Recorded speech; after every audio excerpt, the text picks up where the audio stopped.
이어서 특검 얘기로 좀 이어가 보도록 하겠습니다. 순직 해병 특검이 윤석열 전 대통령을 재판에 넘겼습니다. 특검이 출범한 지 약 5개월 만인데요. 관련 영상 보시고 얘기 나눠보겠습니다. 여론들이 이거 국무회의 제대로 한 거 아니냐 이런 것들이 나오기 때문에 심의권이 박탈됐느냐 하는 부분에 대한 판단하는데 좀 선결적으로 중요한 부분이 될 수 있다는 점을 말씀을 드리겠습니다. 이 8명의 필수 기본 멤버는 대통령이 이미 정해놨고 그 국무회의에 필요한 어떤 그 실질 심의가 이루어지게 하기 위한 이런 점들이 갖춰졌다는 것을 2023년에 해병대원 순직 사건이 발생한 지 2년 만에 윤석열 전 대통령이 이제 재판에 넘겨지게 된 겁니다. 그동안의 시간이 좀 꽤 길었던 것 같아요. 왜 이렇게 늦어졌다고 보십니까? 그러니까요. 이게 2023년 당시 금방 끝났어야 될 수사입니다. 그리고 실제 박정훈 대령의 수사로서 최혜병의 억울한 죽음에 대한 실체가 어느 정도 밝혀졌었고요. 경찰청에 이첩이 돼서 그대로 수사를 진행해서 기소가 될 만큼 완결된 수사였는데 박정훈 대령이 작년 국회 청문회에서 나와서 얘기했듯이 한 사람의 경로로 모든 것이 꼬이고 뒤틀어진 겁니다. 그 시간이 2년이 지났고 이제 와서야 이제 바로 잡힌 것이고 그 한 사람의 경로가 윤석열 전 대통령이었다는 것이 여러 가지 증언 또 물증으로 확인이 됐고 그 내용을 중심으로 특검은 이번에 공소 제기를 하게 된 것입니다.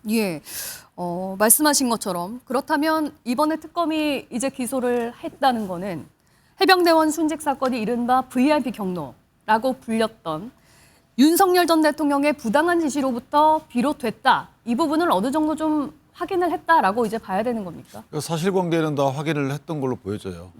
관련자들도 뭐 12명 정도 기소했다고 하니까.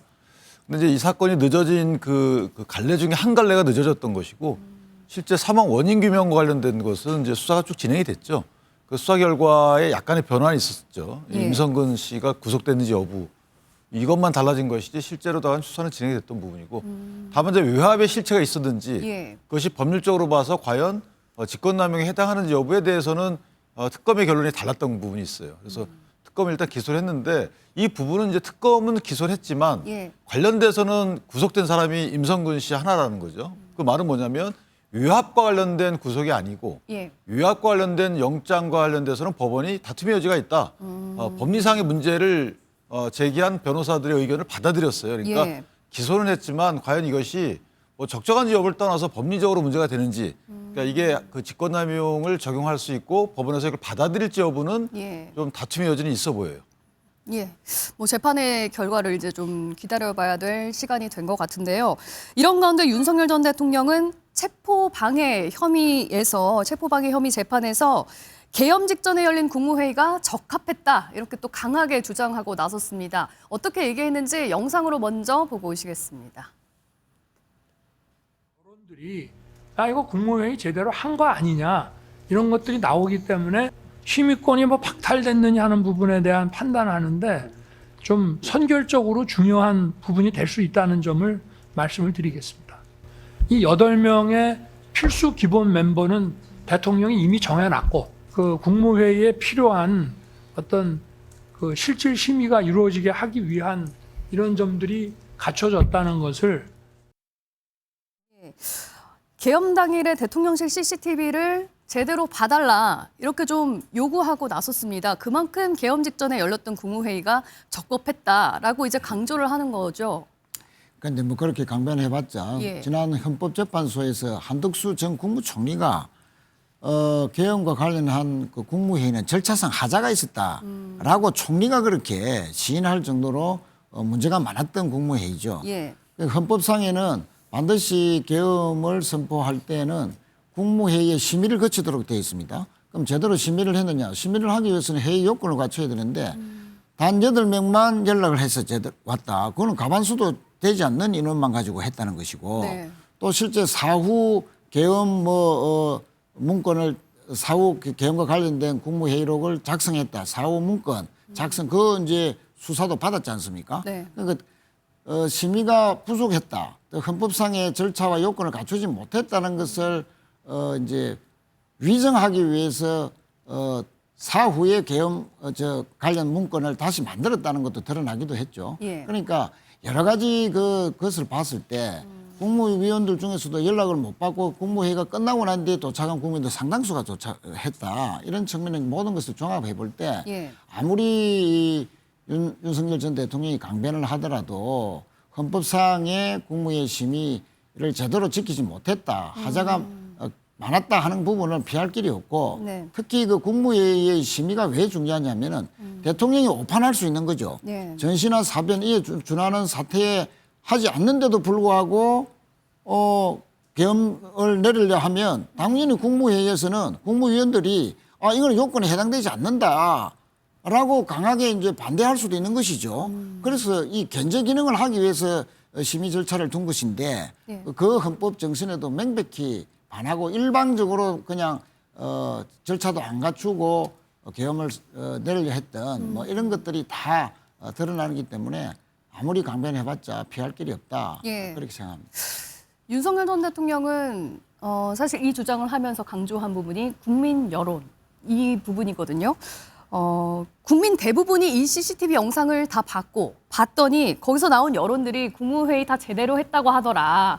라는 부분을 강조하고 있어요. 이 부분은 좀 어떤 전략이 좀 숨어 있다고 봐야 될까요? 네, 그렇습니다. 이 국무회의를 거치지도 않고 정말 이 절차상 하자가 너무 많다라고 일각에서 주장을 하고 있습니다만은 지금 저 화면에 보이는 예. 시청자 여러분께서 보시지만 국무위원들 대통령과 국무총리 그리고 경제부총리 이른바 대통령이 8명의 반드시 필참 요인은 다 참석을 했다. 그리고 뒤늦게 온 송미령 전 장관을 비롯해서 서너 명이 더 와서 일단 11명 이상의 정족수를 충족을 했다. 그렇기 때문에 절차상 하자는 없다. 많은 예. 국민들이 저걸 보고 국무회의는 거쳤구나. 네네. 이제 저기에서 정말 치열한 그런 토의를 거쳐서 적법성 여부를 논의를 했느냐. 이것은 둘째치고라도 형식적인 그런 요건은 갖췄다라고 하면서 예.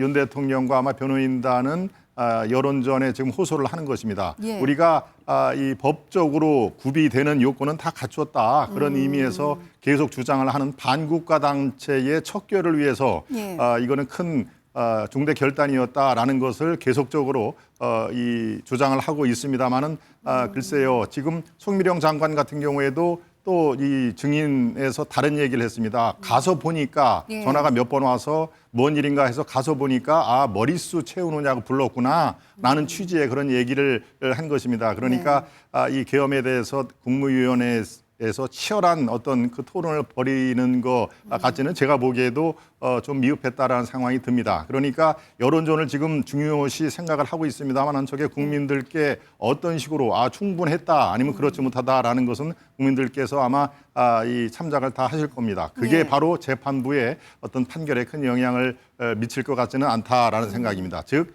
이 계엄 재판은 계엄 재판의 핵심 요인을 재판부에서는 면밀하게 지금 따지지 않나 그런 생각이 있기 때문에요. 예. 글쎄요, 윤 전 대통령의 어떤 전략이 통할지 그것은 지켜봐야 할 대목이다 이렇게 보여집니다. 예, 알겠습니다. 한편 내란 재판에서는요. 윤석열 전 대통령이 홍장원 전 국정원 제1차장과 또다시 마주쳤습니다. 어떤 얘기들이 오갔는지 직접 듣고 오시죠. 싹 다 잡아들이라고 한 것은 반국가 단체였다라고 말씀하신 거지 않습니까? 아니 본인이 반국가 단체 나는 그때 예, 반국가 간첩이라고 단체 하셨습니까? 그럼요. 간첩을 잡아들이. 아니 나는 저는 누굴 잡아들이라고 하신 겁니까? 간첩이라는 말도 안 썼고 예, 그럼 누구를 잡아들이라는 반국가 겁니까? 단체라는 말도 안 썼는데 예. 내 그 계엄 선포 담화문을 보고 네. 증인은 그 내가 다 잡아들이라는 얘기에서 이거를 반국가 단체로 이해를 했다고 지금 아까도 계속 얘기를 하셨잖아요. 네. 네. 네. 그러니까 반국가 단체라고 하는 것이 대공 수사 대상이 되는 뭐 간첩이라든가 방첩 수사의 대상이 되는 사람들 아니겠어요? 예, 일반 거기까지는- 사람은 아니잖아요. 그게. 그러면 저기 이재명, 예, 됐습니다. 우원식 한 분이 예. 반국가 단체나 간첩은 아니지 않습니까? 예, 홍장원 전 차장이 이 자리에 증인으로 나왔죠. 나와서 굉장히 작정한 듯이 윤석열 전 대통령을 향해서 비판하고 또 막 반박하고 막 질문을 하기도 되묻기도 막 했습니다. 두 사람의 공방을 일단 어떻게 좀 보셨는지 궁금하거든요. 헌법재판소에서 있었던 증인 신문을 다시 보는 것 예. 같았고요. 오히려 윤석열 전 대통령의 논리는 더 빈약해지고 더 억지 주장이 강화된 것 같습니다. 조금 전에도 뭐 본인이 확인한 것처럼 싹 다 잡아들이라고 홍장원 차장에 연락한 사실은 부인하지 못하고 있습니다. 예. 그러면 그날 밤 그 시간에 갑자기 간첩 반국가 단체라고 이해하겠습니까? 그리고 홍장원 차장 같은 경우는 그 직후에 여인영 방첩사령한테 전화해서 예. 그 명단을 받은 거 아닙니까? 명백하게 앞뒤 전후의 사실관계라든가 다른 진술 또 체포 명단은 홍장원 차장의 메모뿐만 아니라 영인원 방첩사령관의 전화기 안에 메모에도 있었고 조지호 경찰청장 등에도 전달이 된 바 있습니다. 예. 지금 윤석열 전 대통령은 홍장원 차장이 공개적으로 발언을 하고 증언한 내용들의 신빙성만 탄핵을 하면 이 사실관계를 번복시킬 수 있다고 판단하는 것 같은데 예. 터무니없고 어림없습니다. 이 재판은 공개돼서 국민들이 다 보고 있고요. 보면 볼수록 윤석열 전 대통령이 얼마나 거짓말을 하고 있는지만 계속적으로 확인되고 있는 것입니다. 예. 그럼에도 불구하고 무의미한 공격을 하고 있기 때문에 홍장원 2차장으로서는 저렇게 나올 것이라는 걸 당연히 예측을 했을 것이고 예. 본인이 기억하고 알고 있는 사실관계는 어떻게 보면 너무 명료하고 단순하기 때문에 예. 그 부분을 강조만 하더라도 윤석열 전 대통령의 주장이 얼마나 헛맹랑한지가 확인되고 있는 과정이라고 보면 될 것 같습니다. 예. 원래 윤석열 전 대통령이 이렇게 얘기를 하려고 했던 건 아닌 것 같아요. 이제 막 대화 공방을 듣다 보면은 사실 공방이 오가다가 결국에 얘기가 이제 이런 식으로 흘러갔습니다. 싹 다 잡아들여라라고 한 그 대상은 사실상 이제 반국가 단체를 뭐 지칭한 것처럼 이제 얘기가 흘러갔는데 거기에 이제 홍장원 전 차장이 되묻는 거죠. 우원식, 이재명, 한동훈이 반국가 단체냐? 이런 식으로 이제 되물으니까 윤석열 전 대통령이 약간 좀 당혹스러운 이제 표정이 좀 잡힌 것 같아요. 이 부분은 어떻게 들으세요? 근데 저거는 이제 그 윤 전 대통령 측이 질문이 예. 그러니까 이 증인에 대한 신문 전략이 조금 미흡했다라고 생각을 해요, 개인적으로. 왜냐하면 홍장원 씨는 이제 본인이 경험한 내용 위주로 물어서 예. 사실관계 위주로 물어야 되는 거거든요. 네. 그래서 본인의 의견을 말할 기회를 차단하고 그다음에 여인영 방첩사령관으로부터 받은 명단과 예. 윤 전 대통령과의 통화 과정에서 나온 사실과는 분리시켜서 예. 각각의 의미를 물어봤어야 되는 건데 네. 그걸 마치 합쳐서 지금 그 홍장원 씨는 계속 답을 하잖아요. 역질문을 하고. 예. 저렇게 되면 사실 윤 전 대통령이 거기에 답을 할 수가 없어요. 첫 번째는 홍장원 씨가 이전에 그 계엄 이후에 국회 정보위에 가서 뭐라 그랬냐면 지금 윤 전 대통령이 한 말처럼 싹 잡아들여 그래놓고 대공수사권을 줄 테니까 이렇게 얘기했단 말이에요. 예, 예. 그 많은 윤 전 대통령 질문 취지 그거예요. 대공수사권 얘기가 나온 걸로 볼 때 네. 나는 간첩이라는 취지로 얘기를 한 거다. 당신도 그렇게 받아들인 거 아니냐 이 얘기를 묻는 예, 건데 예. 그게 정확히 전달이 안 됐던 부분이 있는 거고 또 하나는 여인영 전 방첩사령관과의 통화 그 경위를 보면 돼요. 예. 홍장원 씨한테 물을 거는 네. 당신이 먼저 여인영한테 전화했냐 여인영이 먼저 전화했냐. 제가 볼 땐 그때 홍장원 씨가 얘기한 걸 토대로 보면 홍장원 씨가 먼저 전화했던 걸로 기억하거든요. 예. 그다음에 뭐 여인영 씨가 한두 번 안 받고 세 번째 통화가 됐나 하여튼 그래서 통상은 명령을 하달받는 또는 대통령의 지시를 간접적으로 하달받는 형태하고 약간 다르게 예. 통화가 이루어져요. 그다음에 그 통화 내용이 뭐였냐 이런 것들을 물었어야 되는데 이거는 이제 마치 너무 급하게 그 두 개를 분리하지 않고 홍장원 씨가 경험하고 대통령 같이 경험한 내용과 네. 그다음에 간접적으로 경험한 내용을 분리해서 묻지 않다 보니까 저게 홍장원 씨의 역질문을 허용하게 되고 거기에 의견이 포함되게 되니까 이게 그 반박하기 어려워지는 거죠. 의견을 반박하는 건 불가능해요.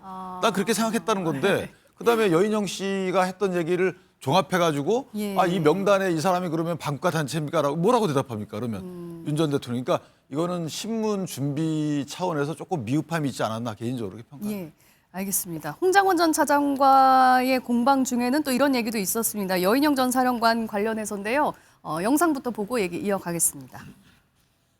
가만히 생각해 보면 아니 대통령도 총장까지 검찰총장까지 지낸 사람인데 저 양반이 도대체 이런 거를 여인영이한테 시키고 여인영이가 저 대통령 지시받아 이런 거를 증인한테 부탁한다는 건 이게 좀 연결이 좀 잘 안 되지 않습니까? 어떻습니까? 그 당시 느낌. 예.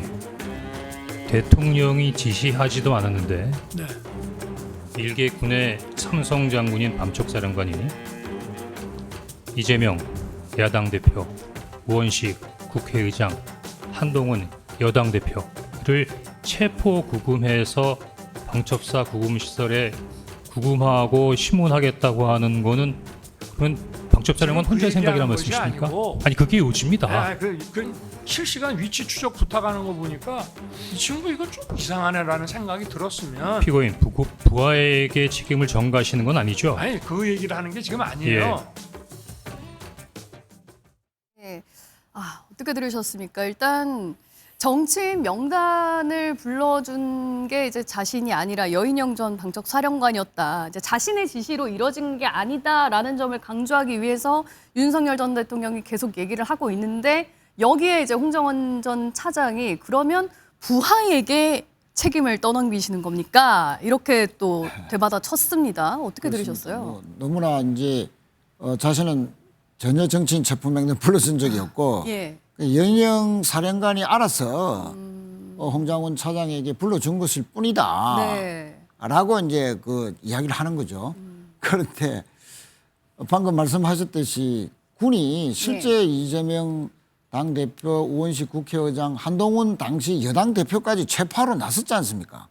군이 실제 국회까지 왔어요. 예. 그런데 그 도대체 군도 출동한 군도 또 이해를 하지 못하니까 뭐 그 편의점에 가서 물건을 사는 척 하면서 시간을 끈다든지 뭐 이렇게 이제 해태하는 식으로 해서 예. 그 작전을 늦췄다는 것인데 자, 아무리 보더라도 이 군이 군 통수권자인 대통령의 지시가 없이 예. 어떻게 주요 정치인들을 체포하러 나설 수 있느냐. 이런 상식적만 봐도 예. 윤 대통령의 이 진술 자체가 얼마나 거짓인지를 나오고요. 특히 그 당사자인 홍장원 차장은 얼마나 윤석열 대통령의 부하의 책임을 떠넘긴 듯한 이 비겁한 태도, 예. 또 기만적인 언행 이런 것에 너무나 붕괴해서 피고인이라는 용어까지 썼지 않습니까? 예. 호칭 자체를 존칭을 완전히 생략해버렸죠. 예. 전 대통령이라는 얘기도 안 하고, 안 하고 이제 그냥 윤석열 전 피고인이다. 대통령에 피고인이다는 대해서 말은 피고인이다. 당신은 죄를 지은 사람이다. 예. 나한테 사실상의 체포 명령을 내린 분 아니냐, 내린 사람 아니냐라고 하는 거죠. 실제 결정적인 것은 여인영 사령관과 상의해서 다 싹 잡아들여. 예. 여인영 사령관과 상의해서 잡아들여. 그래서 통화했다는 건 아닙니까? 그래서 여인영이 8명의 체포 명단을 불러준 것이죠. 이 인간관계로 보면은 예. 명백히 윤석열 전 대통령의 명령 때문에 정치인 체포에 나선 것이다. 예. 라고 볼 수밖에 없습니다. 예. 그러니까 윤석열 전 대통령이 계속 강조를 하고 있는 부분은 자신이 그 체포 명단을 불러준 게 아니다. 여인영 전 사령관이 알아서 한 거다라는 식의 주장을 지금 계속하고 있잖아요. 그렇습니다. 이 부분을 강조하고 있는 이유가 있는 거겠죠?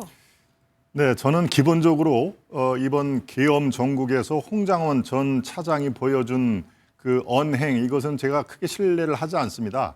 그가 보여준 그 말의 어떤 그 오락가락, 그리고 이 메모를 어떨 때는 자기 사무실에서 썼다고 그러고 어떨 때는 뭐 거리에서 가로등 밑에서 썼다라고 또 이렇게 자꾸 번복을 하고, 그래서 계엄 초기에 상당한 혼란이 있었던 그 주된 역할을 한 것이고요. 네. 12월 3일 날 계엄이 벌어졌지 않습니까? 저 홍장원 씨가 해임된 게 12월 5일입니다. 예. 바로 계엄이 나고 이틀 만에 해임이 됐는데요. 아마 그 해임한 거를 갖고 상당히 감정적으로도 그렇고 이성적으로도 그렇고 억가심정이 분명히 있을 것이다. 그리고 이거 왜 나만 뒤집어 씌우려고 하지라고 하는 그런 네. 감정이 밑에 깔려 있다. 그런 의미에서 이 언행이 자꾸 왔다 갔다 하는 그런 상황이고요. 계속 지속적으로 윤 전 대통령과 그 주위에 있는 분들에게 불리한 진술을 많이 하고 있는데요. 저는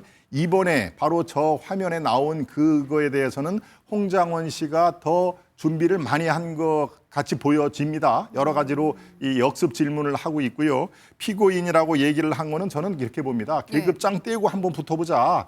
당신은 전 대통령이고 나는 국정원 차장으로 지금 여기 있는 게 아니다. 예. 당신은 피고인이고 여기는 엄연한 법정이다. 진실 규명에 나는 최소한도 그거에 대해서는 반국가 단체 8명 이거에 대해서는 내가 이것을 주도한 게 아니지 않느냐. 여인영 그 방첩사령관이 불러주지 않으면 내가 어떻게 하느냐. 그리고 방첩사령관 외에는 당신이 그렇게 얘기를 했으니까 저 일개 삼성 장군이 그런 사람을 여당 대표, 국회의장을 얘기를 했지 않느냐라고 요 분야에 대해서는 상당한 자신감 있게 얘기를 하는 것 같습니다. 그래서 저는 자신의 어떤 해임을 주도한 윤 대통령에 대한 억하심정이 그대로 반로가 돼 있고 최소한도 전날에 어제 저 법정에서는 훨씬 더 준비를 많이 했다라고 하는 게 그대로 여실히 드러난다. 이렇게 정리를 할 수 있겠습니다. 한 말씀만 더 드리면은 실제 이제 이 재판에서는 뭐 아니고 다른 재판에서 드러났지만 얼마 전에 각종건 특전사령관이 내란 재판에서 10월 달에 윤석열 전 대통령이 회식에서 한동훈 전 대표를 당시 대표를 총으로 쏴서 죽이고 싶다라는 발언을 했다라고 또 진술까지 했고요.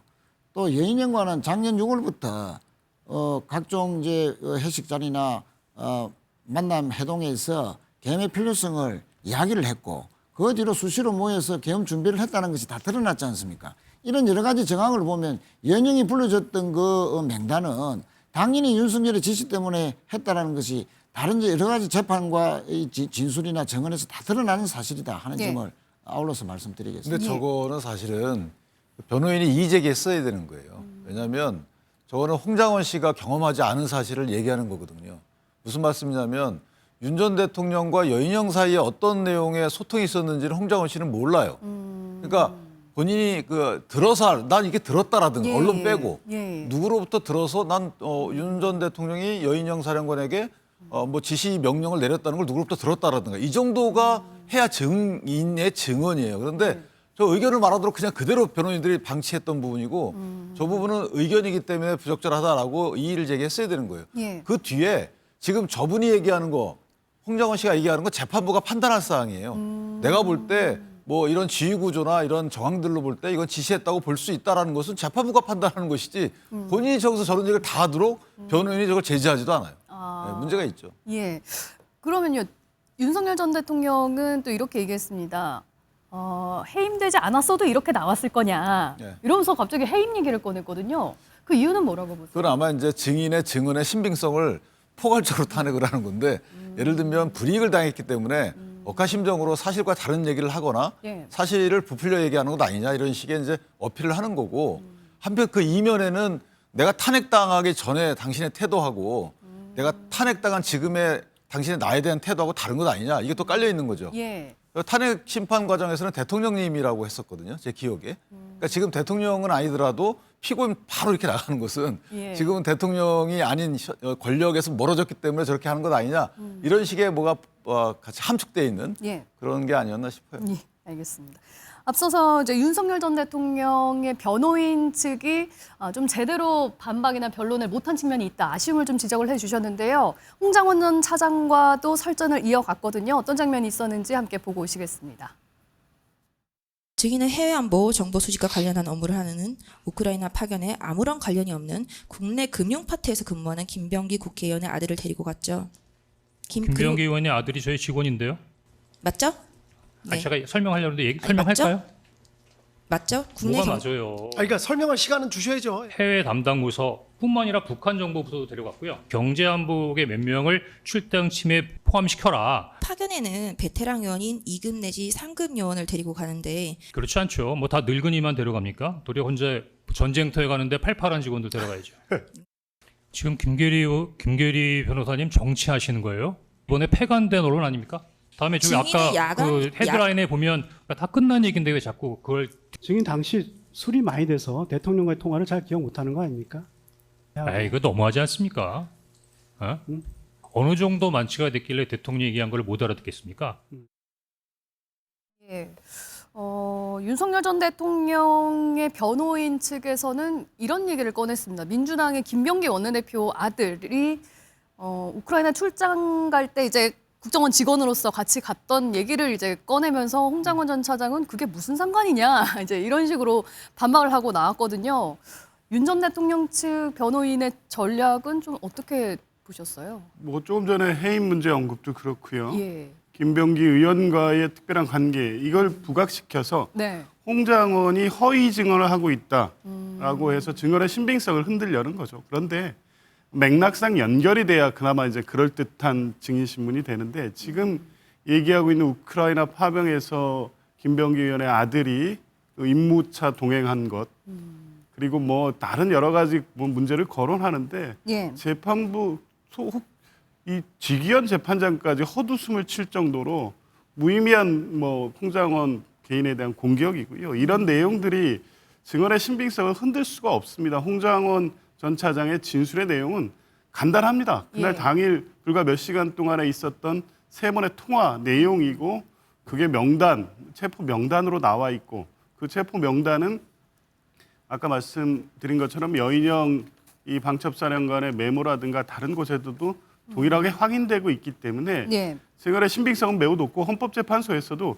그대로 신빙성이 인정됐습니다. 저런 취지의 증인 신문은 헌법재판소 파면 결정 과정에서 똑같이 있었는데요. 하나도 받아들여지지 않았습니다. 무의미한 이 증인에 대한 공격이고요. 그렇다 보니까 결국 참다 이 홍장원 차장이 피고인이라는 표현까지 쓰면서 윤석열 전 대통령에 대해서 직접 반문하는 태도로 나가는데요. 예. 최소한의 존중감조차 스스로 이제 깎아내리고 있다. 그냥 오로지 본인이 이 책임을 어떻게 면하기 위해서 본인의 부하들한테 책임을 떠넘기거나 저렇게 국가를 위해서 그 부당한 명령을 거부한 홍장원 차장을 죄인으로 만들어서 네. 하려는 그러니까 김병기 원내대표의 표현대로 비루한 지도자의 모습을 보고 있다. 이렇게밖에 생각이 안 근데 듭니다. 이제 저게 변호인들의 변호를 한번 하자면 예.